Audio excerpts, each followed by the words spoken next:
कहानी की शुरुआत सन 1944 से होती है और ये वो समय था जब जर्मन फौज फ्रांस पर लगातार हमले कर रही थी और कई जगहों पर उन्होंने अपना कब्जा भी जमा लिया था, जिनमें से नॉर्मैंडी आइलैंड भी एक जगह थी जहां जर्मन्स का कब्जा था।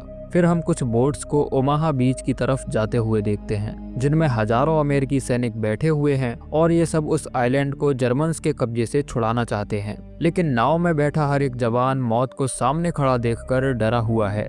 इनमें से कई सैनिकों को उल्टियां भी होने लगती हैं। तभी कैप्टन जॉन एच मिलर को दिखाया जाता है, जो बाहर से बिल्कुल शांत दिखाई देते हैं, लेकिन उनका एक हाथ बुरी तरह कांप रहा होता है। हालांकि वे जानते हैं कि अगर उनका डर बाहर आ गया तो उनके साथ बैठे जवान भी टूट जाएंगे, इसीलिए वह खुद को एक कप्तान की तरह संभाले रखते हैं। अब जैसे ही नाव किनारे पर पहुंचती है तो जर्मन्स उन पर अंधाधुंध फायरिंग शुरू कर देते हैं और बहुत से सैनिक बोट से उतरने से पहले ही मारे जाते हैं। फिर जो सैनिक बचे हुए थे वे सब के सब पानी में कूद जाते हैं और किसी तरह बीच तक पहुंचने की कोशिश करते हैं, लेकिन इनके ज्यादातर हथियार पानी में ही गिर गए थे और अब इनका एक एक कदम बढ़ाना मौत के मुंह में जाने जैसा था। इसी दौरान कैप्टन मिलर अपने साथियों को मरते हुए देखते हैं तो कुछ सेकंड के लिए उनका दिमाग सुन्न पड़ जाता है और उनके सुनने की शक्ति चली जाती है। उधर दूसरे सैनिक मदद मांग रहे होते हैं और चिल्ला रहे होते हैं कि सर अब हमें क्या करना चाहिए। कैप्टन कहते हैं कि अब हम चाहकर भी पीछे नहीं हट सकते, कैसे भी करके हमें आगे बढ़ते रहना होगा। जिसके बाद मिलर रेडियो से संपर्क करने की कोशिश करते हैं, लेकिन रेडियो ऑपरेटर को गोली लग जाती है और इनका रेडियो भी खराब हो जाता है। फिर ये सब लोग मिलकर एक बड़ा धमाका करते हैं और उसकी आड़ में छिपकर कवर लेने में कामयाब हो जाते हैं। अब गोलियों के बीच मिलर अपने बचे हुए आदमियों को इकट्ठा करते हैं, जिनमें उनके साथ हैं सार्जेंट माइक, जो बिना सवाल किए हर हाल में अपने कप्तान के साथ खड़ा रहता है। दूसरा सैनिक स्नाइपर जैक्सन है, जो हर गोली चलाने से पहले भगवान को याद करता है। तीसरा सैनिक प्राइवेट मैलिस है, जो अंदर से डरा हुआ है लेकिन फिर भी पीछे हटने को तैयार नहीं। और चौथा सैनिक एक ट्रांसलेटर है जिसका नाम अपहम है और उसने आज तक असली लड़ाई नहीं देखी। अब धीरे धीरे ये लोग जर्मन बंकरों की तरफ आगे बढ़ते हैं, ये जानते हुए भी कि हर कदम पर मौत सामने खड़ी है। तभी जैक्सन मशीन गन चला रहे जर्मन सैनिक को टारगेट करके मार देता है, जिसके बाद जर्मन्स कमजोर पड़ जाते हैं और आखिरकार भारी नुकसान के बाद अमेरिकन सिपाही बंकर्स के नजदीक पहुंचने में कामयाब रहते हैं। अब ऊपर पहुंचकर मिलर की टीम ग्रेनेड से हमला करती है और बंकर के अंदर छिपे हुए जर्मन सैनिकों को जिंदा जला दिया जाता है। साथ ही जो जर्मन सिपाही भागने की कोशिश कर रहे थे उन्हें गोली मार दी जाती है, जबकि इनमें से बहुत से सिपाही ऐसे थे जो सरेंडर करना चाहते थे और उन्हें प्रिजनर ऑफ वॉर के तहत पकड़ लिया जाता है। अब जब वॉर खत्म हो जाती है तो माइक यहाँ की मिट्टी भरकर अपने बैग में रख लेता है। उसके बैग में 2 और टिफिन रखे थे, जिनमें अफ्रीका और इटली की मिट्टी थी, जिससे पता चलता है कि फ्रांस की इस जंग से पहले वे जर्मन्स को इटली और अफ्रीका में हरा चुके हैं। वहीं बीच पर शहीद हुए उन हजारों सैनिकों को दिखाया जाता है जिनके खून से यहाँ का पानी लाल हो गया है।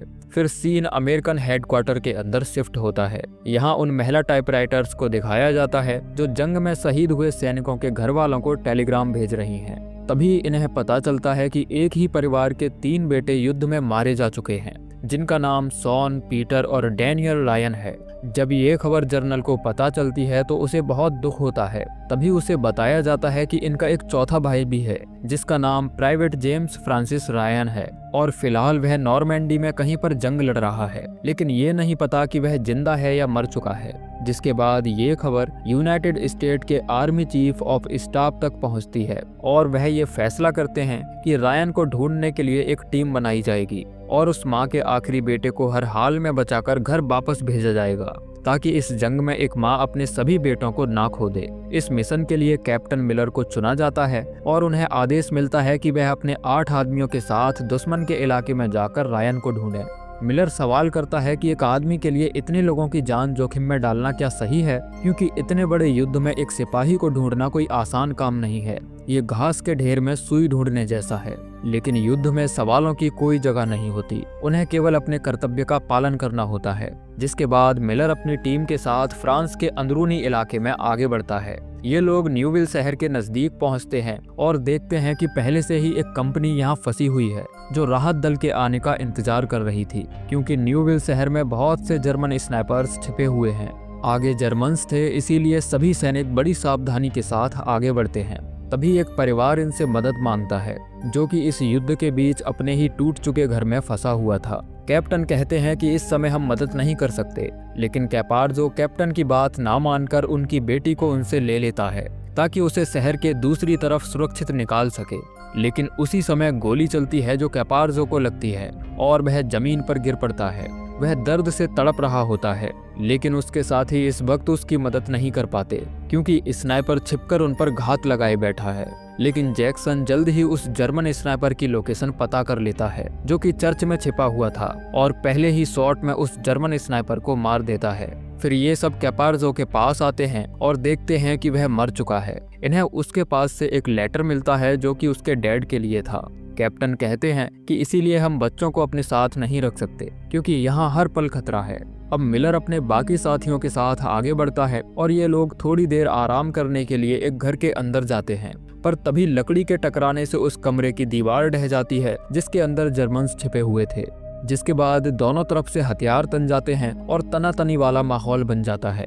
फिर अचानक अंधाधुंध गोलियां चलती हैं और अगले ही पल सभी जर्मन सैनिक मारे जाते हैं। यहाँ मिलर की मुलाकात सार्जेंट फ्रेड से होती है और कैप्टन उसे बताते हैं कि हम प्राइवेट जेम्स रायन को ढूंढ रहे हैं जो कि तुम्हारे दल का हिस्सा है। जिसके बाद फ्रेड उन्हें जेम्स रायन से मिलवाता है और बताता है कि तुम्हारे भाई अब नहीं रहे, इसीलिए हम तुम्हें लेने आए हैं ताकि तुम अपने घर जा सको। ये सुनकर जेम्स रोने लगता है। कैप्टन बताते हैं कि उनकी मौत युद्ध में लड़ते हुए हुई। जेम्स कहता है कि ऐसा नहीं हो सकता, मेरे भाई तो अभी स्कूल में पढ़ते हैं। वह कैप्टन को बताता है कि मेरा नाम जेम्स फ्रांसिस रायन नहीं बल्कि जेम्स फ्रेडरिक रायन है। फिर वे एक दूसरे सैनिक से मिलते हैं जो जेम्स रायन के साथ प्लेन में था। वह बताता है कि हमारे प्लेन पर भारी गोलाबारी हुई और उसमें आग लग गई, जिसके बाद हम सब बिछड़ गए और मैंने अपने दल से अब तक किसी को भी नहीं देखा है। अब रात होने वाली थी, इसीलिए मिलर और उसकी टीम कुछ देर आराम करने के लिए एक चर्च में रुक जाती है। लेकिन कैप्टन अपने साथी कैपार्जो को खोने से दुखी थे और वह देखते हैं कि उनका हाथ अभी भी कांप रहा है। फिर सभी सिपाही कुछ घंटे की नींद लेकर अगली सुबह फिर से सफर पर निकलते हैं और जंगल के रास्ते होते हुए अपनी अगली मंजिल तक पहुंचते हैं। मिलर देखता है कि इस जगह बहुत सारे पैराट्रूपर्स जख्मी हैं, जिनमें शायद जेम्स रायन भी हो सकता है। तभी कैप्टन एक पायलट से मिलता है जो बताता है कि यहाँ इस नाम का कोई सैनिक नहीं है, हो सकता है कि वह जंग में मारा जा चुका हो। जिसके बाद वह इन्हें शहीद हुए सैनिकों के डॉग टैग्स देता है। जिसके बाद ये लोग उन डॉग टैग्स में रायन का नाम ढूंढना शुरू करते हैं, पर इनमें से उसका डॉग टैग नहीं होता। उसी समय वहां से कुछ सैनिक गुजरते हैं जो फ्रंट पर जंग लड़कर वापस आ रहे थे। तभी मिलर जोर जोर से रायन का नाम चिल्लाने लगता है ताकि अगर इनमें से कोई भी इस नाम का सैनिक हो तो वह उसे मिल जाए। तभी एक सोल्जर दौड़ता हुआ मिलर के पास आता है जो बताता है कि मैं जेम्स रायन को जानता हूँ। वह एक कर्नल के साथ रमेल नाम की जगह पर गया है। वो लोग किसी पुल को बचाने गए हैं। जिसके बाद मिलर अपने साथियों को उस जगह के बारे में समझाने लगता है, लेकिन उसका हाथ अभी भी बुरी तरह कांप रहा था, जिसे देखकर उसके साथी सैनिक थोड़े चिंतित नजर आते हैं। पर मिलर किसी भी बात की परवाह किए बिना आगे के सफर पर निकल जाता है। अब जब कैप्टन की टीम रास्ते से गुजर रही थी तो ये लोग देखते हैं कि यहाँ कुछ अमेरिकन सैनिकों की बॉडी पड़ी है। जिसके बाद ये सब सावधान हो जाते हैं और दूरबीन से देखने पर पता चलता है कि आगे जर्मन्स मशीन गन लिए बैठे हैं। लेकिन कैप्टन फिर भी इसी रास्ते से जाने का फैसला करता है, जबकि उसके साथी कहते हैं कि हम दूसरे रास्ते से बचकर निकल सकते हैं और दुश्मन को पता भी नहीं चलेगा। हमारा मिशन अभी जर्मन्स से लड़ना नहीं बल्कि रायन को वापस लाना है। लेकिन कैप्टन नहीं चाहते थे कि जब यहाँ से दूसरी टुकड़ी गुजरे तो वे जर्मन्स के हाथों मारे जाएं। इसीलिए वह कहता है कि हमारा उद्देश्य केवल रायन को वापस लाना ही नहीं बल्कि जंग को जीतना भी है।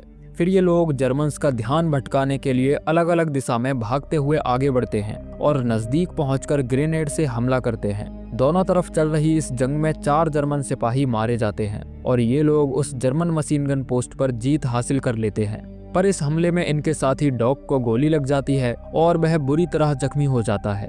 ये लोग उसे बचाने की बहुत कोशिश करते हैं, लेकिन उसके पेट में कई गोलियां लगी थीं, इसीलिए वह सरवाइव नहीं कर पाता और मरते वक्त वह अपनी माँ को याद करता है।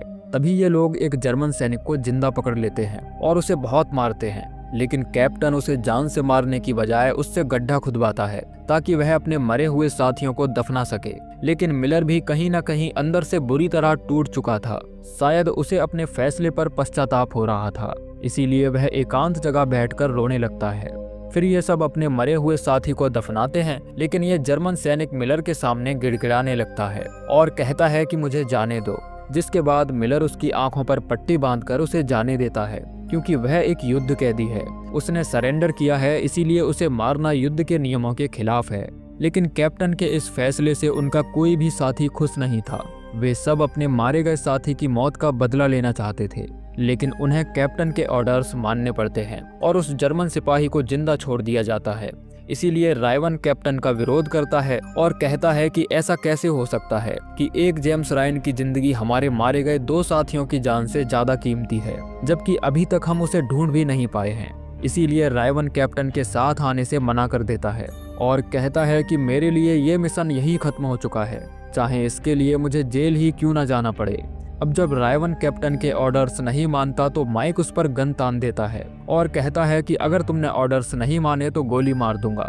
जिसके बाद मिलर झगड़ा शांत कराता है और पहली बार अपने आदमियों को बताता है कि वह युद्ध से पहले एक स्कूल टीचर था और थॉमस अल्वा एडिसन की बेसबॉल टीम का कोच भी था, लेकिन एक सैनिक बनकर इतना बदल गया है कि शायद उसे उसकी पत्नी भी पहचानने से इनकार कर देगी। कैप्टन कहते हैं कि हम जिस रायन को ढूंढ रहे हैं मैं उसे नहीं जानता और ना ही उससे कोई मतलब है, पर वह हमारी वजह से अपने घर जा पाया तो मैं भी सुकून से अपने घर जा पाऊंगा और यही हमारा मिशन है। साथ ही वह रायवन को भी नहीं रोकता और कहते हैं कि अगर तुम मिशन छोड़कर जाना चाहते हो तो जा सकते हो, मैं तुम्हें नहीं रोकूंगा और तुम्हारे सारे कागजात भी तैयार करवा दूंगा। लेकिन कैप्टन के बारे में जानकर रायवन को एहसास होता है कि मिलर एक अच्छा इंसान है। उसने वही फैसला लिया जो एक ईमानदार कैप्टन को लेना चाहिए, इसीलिए वह अपना फैसला बदलकर फिर से उनके साथ हो लेता है। अब ये सब एक बार फिर रायन की तलाश में आगे बढ़ते हैं कि तभी इनके नजदीक से जर्मन्स का मिलिट्री व्हीकल गुजरता है, जिसे देखकर ये सब छिप जाते हैं। फिर अचानक कोई आरपीजी से उस हाफ ट्रैक पर हमला कर देता है और जैसे ही जर्मन सिपाही नीचे उतरते हैं तो ये लोग उन्हें मार देते हैं। जब सभी जर्मन सिपाही मारे जाते हैं तो छिपे हुए 3 अमेरिकन सिपाही बाहर आते हैं और एक एक करके अपना नाम बताते हैं। इनमें से एक सैनिक का नाम रायन होता है और ये वही जेम्स रायन है जिसे ये लोग तलाश कर रहे थे। जिसके बाद ये लोग रमेल शहर पहुंचते हैं, जहां की सभी बिल्डिंग्स खंडर बन चुकी थीं और पूरा शहर बर्बाद हो चुका था। फिर कैप्टन जेम्स रायन से बात करते हैं और उसे बताते हैं कि जंग में तुम्हारे सभी भाइयों की मौत हो चुकी है, इसीलिए हम तुम्हें यहाँ लेने आए हैं ताकि तुम्हें तुम्हारी माँ के पास वापस घर भेजा जा सके। ये आर्मी चीफ का आदेश है। ये सुनकर रायन उदास हो जाता है। उसे अपने भाइयों को खोने का दुख होता है, लेकिन वह घर वापस जाना नहीं चाहता था। वह कहता है कि मैं अपने साथियों को अकेले छोड़कर नहीं जाऊंगा, मुझे इस पुल को सुरक्षित रखने की जिम्मेदारी मिली है। ऊपर से हमारे लोग भी कम हैं, इसीलिए तुम्हें खाली हाथ ही लौटना पड़ेगा। उसकी बात सुनकर रायवन को गुस्सा आ जाता है। वह कहता है कि तुम्हें ढूंढने के चक्कर में हमारे 2 साथी मारे जा चुके हैं, हम यहाँ केवल तुम्हारे लिए आए हैं। लेकिन रायन अपना फैसला नहीं बदलता और यहीं रुककर जंग लड़ने का फैसला करता है। अब कैप्टन मिलर सोच में पड़ जाते हैं कि ऐसी स्थिति में उन्हें क्या करना चाहिए, क्योंकि अगर वे खाली हाथ लौटे तो उनके साथियों का शहीद होना बेकार चला जाएगा। इसीलिए ये सब यहीं रुककर जर्मन्स से लड़ने का फैसला करते हैं और अब इस पोस्ट की कमान मिलर संभालता है। वह इस जगह का अच्छे से मुआयना करता है और प्लान करता है कि कैसे जर्मन्स को फंसाकर रोका जाए। लेकिन मुश्किल ये थी कि टैंक उड़ाने के लिए इनके पास कोई बड़ा हथियार नहीं था। जिसके बाद कैप्टन उन्हें सलाह देता है कि हम छोटे छोटे एक्सप्लोजिव्स को एक साथ ब्लास्ट करके बड़ा धमाका कर सकते हैं। जिसके बाद ये सभी अपने मोजों में एक्सप्लोजिव्स को डालकर उन पर ग्रीस लगा देते हैं ताकि उन्हें टैंक पर चिपकाया जा सके। साथ ही कैप्टन 2 सैनिकों को मशीन गन के साथ एक ऊंचे टावर पर तैनात कर देते हैं, जबकि अब हमको बारूद सप्लाई करने का काम सौंपा जाता है, क्योंकि उसे युद्ध लड़ने का कोई अनुभव नहीं है। अब जर्मन्स के आने से पहले सब कुछ सेट कर दिया जाता है और ये लोग उनके आने का इंतजार करने लगते हैं। तभी मेलिस इन्हें इशारे से बताता है कि 2 जर्मन टैंक्स हमारी ओर आ रहे हैं। उनके साथ 50 से भी ज्यादा पैदल सैनिक हैं। जिसके बाद सब के सब अलर्ट हो जाते हैं और अपनी अपनी पोजीशन ले लेते हैं। फिर जैसे ही जर्मन्स शहर में एंटर करते हैं तो ये लोग उन पर आफत बनकर टूट पड़ते हैं। कुछ देर तक तो जर्मन्स को समझ ही नहीं आता कि हमला किधर से हो रहा है। ये लोग एक एक करके उनके टैंक्स को निशाना बनाते हैं और उनके अंदर बैठे हुए सिपाहियों को मार दिया जाता है। वहीं जैक्सन अपनी स्नाइपर गन से जर्मन्स को एक एक करके मार रहा था, लेकिन तभी एक टैंक को उसकी लोकेशन पता चल जाती है और वह उस टावर पर हमला कर देता है और इस हमले में जैक्सन शहीद हो जाता है। उधर मेलिस और हेंडरसन मशीन गन से तबाही मचा रहे थे, लेकिन जल्द ही इनकी गोलियां खत्म हो जाती हैं और वे अब हमको बारूद लेकर आने के लिए कहते हैं। लेकिन वह जंग के इस माहौल को देखकर बुरी तरह डर जाता है और इस पैनिक सिचुएशन में उसका दिमाग काम नहीं करता। तभी एक जर्मन सिपाही घर के अंदर आकर हमला करता है और हेंडरसन को गोली लग जाती है, जिसके बाद मेलिस उस सिपाही से भिड़ जाता है और इन दोनों के बीच काफी देर तक लड़ाई चलती है। अब हम ही ये बात जानता था कि अंदर उसके साथी मुसीबत में है, लेकिन वह डर की वजह से आगे नहीं बढ़ पाता और वह जर्मन सैनिक मेलिस और हेंडरसन को मार देता है। जब वह जर्मन सैनिक बाहर आकर अपहम को देखता है तो डर के मारे उसकी हालत बेहद खराब थी, इसीलिए वह उसे जिंदा छोड़कर आगे बढ़ जाता है। तभी यहाँ जर्मन्स का एक और टैंक और बहुत से सैनिक आ जाते हैं, लेकिन अब अमेरिकन सैनिकों की गोलियां खत्म हो चुकी थीं। उनके पास कुछ हैंड ग्रेनेड्स ही बचे थे, जिन्हें फेंक फेंक कर वे कुछ जर्मन सिपाहियों को मार देते हैं। लेकिन जर्मन सिपाही अब इन पर हावी हो जाते हैं, जिसके बाद कैप्टन सभी को पुल की तरफ भागने के ऑर्डर्स देते हैं ताकि पुल को उड़ाकर जर्मन्स को आगे बढ़ने से रोका जा सके। लेकिन उसी समय जर्मन टैंक इन पर हमला कर देता है और इस धमाके में कैप्टन मिलर को गहरी चोट आती है। एक बार फिर उनका दिमाग सुन्न पड़ जाता है और उनके सुनने की शक्ति चली जाती है।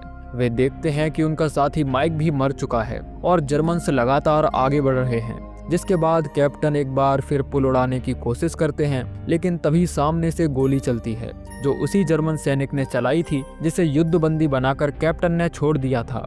लेकिन कैप्टन फिर भी अपनी पिस्टल से टैंक पर फायर करते हैं, ये जानते हुए भी कि वो उसे नहीं रोक पाएंगे। फिर अचानक एक चमत्कार होता है और उस टैंक के परखच्चे उड़ जाते हैं। दरअसल अमेरिकन एयरफोर्स यहाँ पहुंच चुकी थी और एयर स्ट्राइक करके सभी जर्मन्स को खदेड़ देती है। वहीं अब हम जो जर्मन्स के डर से छिपा हुआ था वह भी सामने आकर उन पर गन तान देता है और देखता है कि ये वही जर्मन सैनिक है जिसने कैप्टन मिलर को गोली मारी है, जबकि उन्होंने इसे छोड़ दिया था। लेकिन इस बार अब हम उस पर कोई रहम नहीं दिखाता और गोली मारकर उसकी जान ले लेता है। तभी यहाँ अमेरिकन सेना पहुंचती है और लड़ाई खत्म हो जाती है, लेकिन कैप्टन मिलर की हालत खराब थी।